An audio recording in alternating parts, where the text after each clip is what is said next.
संतोष पांडे जी का छोटा सा परिचय देता हूँ। छात्र जीवन से ही राजनीति के अलग अलग पहलुओं पर आपने काम किया। एनएसयूआई में भी किए, कांग्रेस ब्लॉक में भी आए और बहुत सारे पदों पर आपने जो है कांग्रेस में काम किया। संतोष जी, आप लगातार किसानों के मुद्दे उठाते हैं, बहुत सारे लोग भी उठाते हैं और अलग अलग संगठन भी बनाते हैं। मैं यदि बात कर लूँ किसानों के मुद्दे उठाते तो वर्तमान में मध्य प्रदेश के अंदर सबसे बड़ी समस्या यदि किसानों की है तो आपकी नज़र में क्या है और उसको आप कैसे उठा रहे हैं और सरकार की क्या भूमिका है इसमें? सबसे पहले मैं शुक्रिया अदा करना चाहूँगा न्यूज़ 24 मध्य प्रदेश छत्तीसगढ़ के सभी आप आदरणीय जनों का, और आज के इस कार्यक्रम में हमारे बीच में उपस्थित हमारे सभी आदरणीय दर्शकगण और जो हमें न्यूज़ 24 मध्य प्रदेश छत्तीसगढ़ के माध्यम से लाइव देख रहे हैं, उन सबको मैं सादर प्रणाम करता हूं, सबका शुक्रिया अदा करता हूं। असल पे किसानों की जो मूलभूत समस्या है उस पे जो भी हमारे मध्य प्रदेश के जनप्रतिनिधिगण हैं, अगर उसको बड़े गंभीरता से देखें, राजनीति से हट करके देखें, दल से हट करके देखें, तो एक बहुत बड़ी गंभीर समस्या है। हमारे प्रदेश का किसान की जो आर्थिक स्थिति है वो कभी सुधर नहीं हो पाई और तमाम संसाधन होने के बाद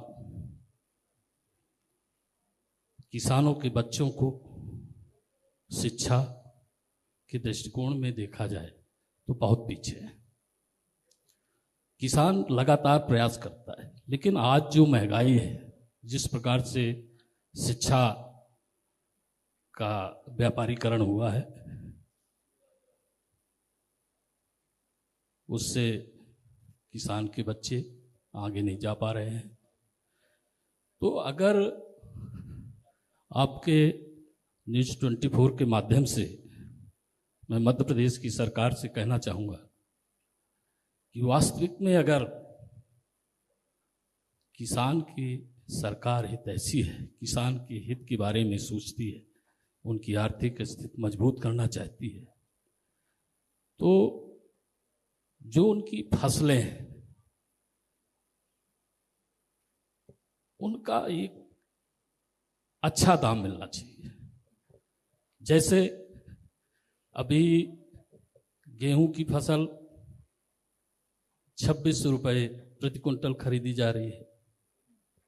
1 एकड़ में फसल लगभग 15 कुंटल सरकार खरीद रही है और 20 कुंटल के करीब उत्पादन हो जाता है, तो 5 कुंटल तो किसान का मंडी में फ्री के भाव चला जाता है।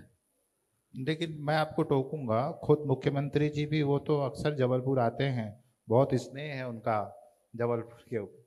उन्होंने खुद कहा है और प्रभारी मंत्री जी ने कहा है कि हम किसानों का एक एक अनाज खरीदेंगे।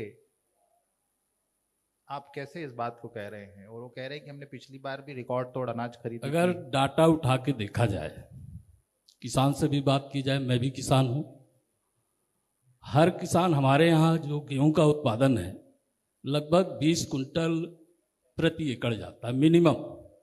बहुत सारे किसान इससे भी ज़्यादा उत्पादन लेते हैं, लेकिन सरकार खरीदती 14 से 15 कुंटल और एमएसपी उसकी मिल रही है 2600 रुपये। जबकि आज जो किसानों की लागत है, जो महंगाई है, डीजल महंगा है, बिजली महंगी है, खाद महंगी है, और जो किसानों को संसाधन लगते हैं, उपकरण लगते हैं, वो भी महंगे हैं। उनको सबको जोड़ा जाए तो मिनिमम 4000 रुपये प्रति कुंटल किसान का गेहूं खरीदा जाना चाहिए। तो अगर किसान की आर्थिक स्थिति मजबूत हो जाए तो ना तो उसे सम्मान देने की जरूरत है, और ना भी वो कोई योजनाएं मांगेगा, क्योंकि जब उसको फसल के दाम मिलेंगे अच्छे, तभी उसकी आर्थिक स्थिति मजबूत होगी। ठीक।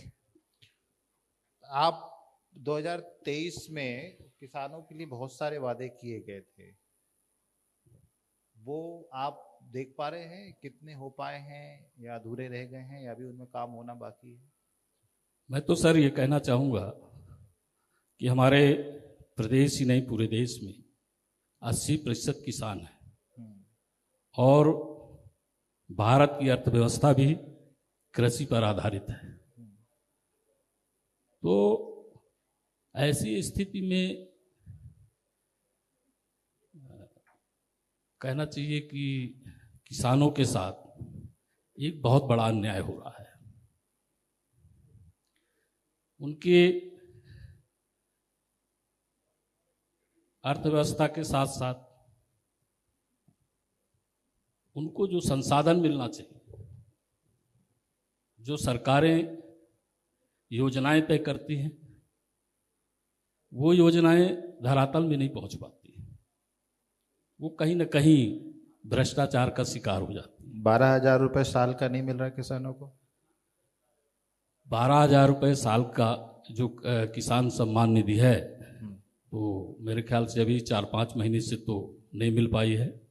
कई जगह अभी हम पिछले महीने गए हैं तो संपर्क में किसानों ने बताया कि सम्मान निधि अभी हमारी नहीं मिल पाई।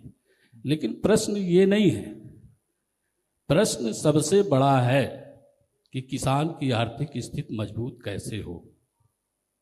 सरकार ने कहा था कि हम ब्याज मुक्त ऋण किसानों के लिए योजना लॉन्च की। पहले जो किसान क्रेडिट कार्ड था उस पर ब्याज था, फिर उसको ब्याज मुक्त कर दिया।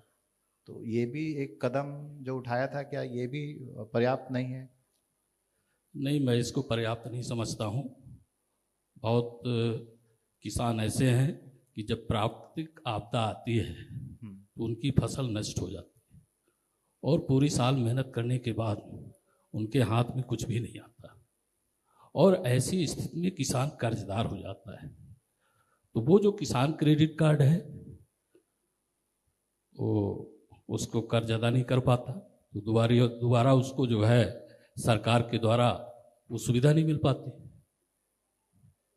तो जबकि सरकारें उद्योगों को, उद्योगपतियों को करोड़ों रुपए की राशि कर्ज मुक्त कर दी जाती है, लेकिन किसान को 50,000 1 लाख तक का कर्जा भी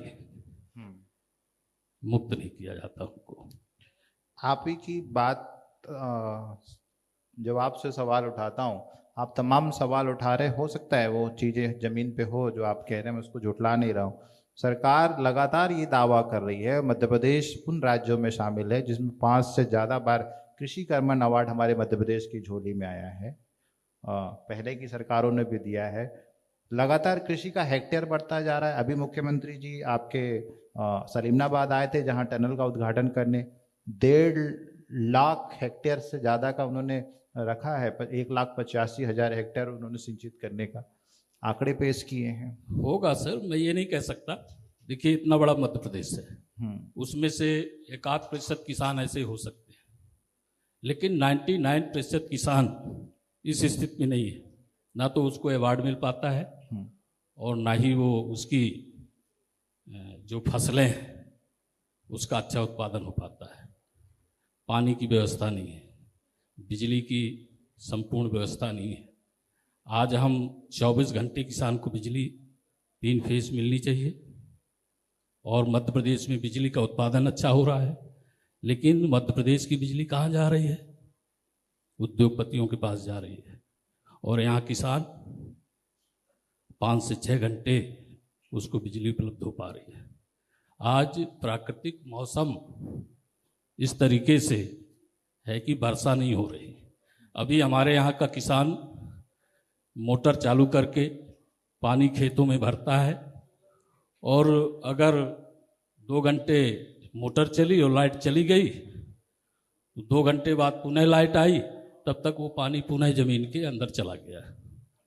तो 3-3, 4-4 दिन में 1 एकड़ की बोनी नहीं हो पा रही धान की। आप लोग आंदोलन करते हैं, ठीक है, आपकी इस बात जायज़ है कि गांव में ये देखा जाता है कि बिजली पावर कट का जो समय है वो ज़्यादा है। सोलर प्लांट की ओर भी सरकारें बढ़ा रही है, किसानों को कह रही कि आत्मनिर्भर बनो, सब्सिडीज भी दी जा रही है। क्या इस दिशा में काम नहीं हो पा रहे हैं, या फिर सरकारी दफ्तरों तक वो चीज़ें नहीं आ पा रही है सरकार की? देखिए, आज की डेट में तो सब्सिडी लगभग लगभग बंद है। हम्म। खाद में भी सब्सिडी बंद कर दी गई, बिजली में तो सब्सिडी दी ही नहीं जा रही, तो किसान को कोई सब्सिडी नहीं मिल पा रही। हम्म। कुछ योजनाएं हैं, जिससे मोटर पंप के पाइप हैं या कुछ और छोटी छोटी योजनाएं हैं, उन पे सब्सिडी है, जिसका कोई बहुत मतलब नहीं है किसानों से। तो सब्सिडी तो बिल्कुल बंद कर दी गई है। और खाद महंगी हो गई, डीजल महंगा हो गया, बिजली महंगी हो गई, तो किसानों के लिए हमारे मध्य प्रदेश सरकार कोई ऐसा काम नहीं कर रही है जिससे उनका बड़ा फायदा हो। हम्म। ठीक है। बरगी दाई तट टनल जो यहाँ पर चतना तक आपके पहुँचना है, रीवा भी जाना है, अभी हाल ही में उसका टनल का काम हुआ है। उस लेट हुई है तो उससे किसान प्रभावित हुए हैं? देखिए, किसान की तो मेरे ख्याल से 15 से 18 वर्ष हो गए बरगी का काम चालू हुए, अभी तक नहर और बरगी का पानी नहीं आ पाया। किसान की आंखें सूख गई। लेकिन अभी कुछ न्यूज़ चैनलों के माध्यम से, प्रिंट पेपर मीडिया के माध्यम से पता चला कि बहुत जल्दी ही सतना में बरगी का पानी आने वाला है। और ये लगभग हमेशा होता रहता है, प्रिंट मीडिया, इलेक्ट्रॉनिक चैनल में ये न्यूज़ चलती रहती है कि बरगी का पानी बहुत जल्दी आ रहा है सतना में। लेकिन मेरे समझ से मुझे तो अभी नहीं लगता कि साल 2 साल बरगी का पानी आ पाएगा। और उसके पीछे एक बहुत बड़ा, जो सतना जिले में नहरें खोदी गई, किसानों की ज़मीनें अधिग्रहित की गई, और उनके साथ एक ऐसी, मैं उसे लूट कहूँगा आपके चैनल के माध्यम से, कि सरकार के अंदर ये दर्द नहीं हुआ कि हमारे मध्य प्रदेश का किसान, जो 2 एकड़ का किसान है, 1 एकड़ का किसान है, उसके खेत से नहर निकल गई, उसका खेत आधा तो वैसे ही चला गया, अब आधा एकड़ उसका खेत बचा। क्या वो सिंचित करेगा, क्या खेती करेगा, उस पर ध्यान नहीं दिया गया। दूसरी चीज, उसके सिंचित जमीनों का मुआवजा नहीं दिया गया। खसरे में 12 नंबर कॉलम में जमीन सिंचित चढ़ी हुई है, लेकिन उसको मुआवजा असिंचित का मिला। मैं खुद इसका आंदोलन किया, ज्ञापन दिया, सरकार को अवगत कराया, लेकिन उस पर कोई कार्रवाई नहीं हुई। तो इस तरीके से किसानों के साथ छलावा हो रहा है। अब सवाल आपके राजनीतिक संगठन से ही जुड़ा है, आपके संगठन से जुड़ा है। किसान कांग्रेस आने वाले चुनाव में या आने वाले समय में कांग्रेस पार्टी में क्या भूमिका निभाने? देखिए, हमारी कांग्रेस पार्टी एक सर्वधर्म विचारधारा की पार्टी है। हमारे कांग्रेस पार्टी में सभी वर्ग के लोग काम करते हैं और आम जनता के हित के लिए पार्टी काम करती है। जो आखिरी छोर में बैठा हुआ व्यक्ति है, उसके लिए कांग्रेस पार्टी काम करती है।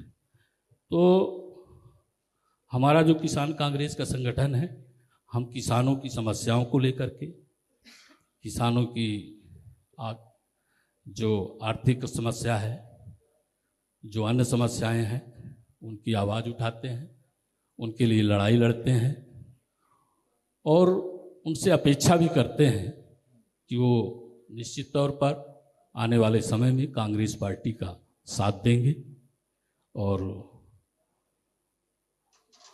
जिससे किसानों का आगे आने वाले समय में एक बड़ा हित हो सके। और भूमिका पर आपने जो प्रश्न किया, तो हमारे यहाँ बहुत सारे मोर्चा संगठन हैं। तो कांग्रेस पार्टी के लोग भी काम करते हैं, मोर्चा संगठन के लोग भी काम करते हैं। हमारा लक्ष्य सत्ता हासिल करना नहीं है। कांग्रेस पार्टी कभी सत्ता के लिए काम नहीं कर रही है।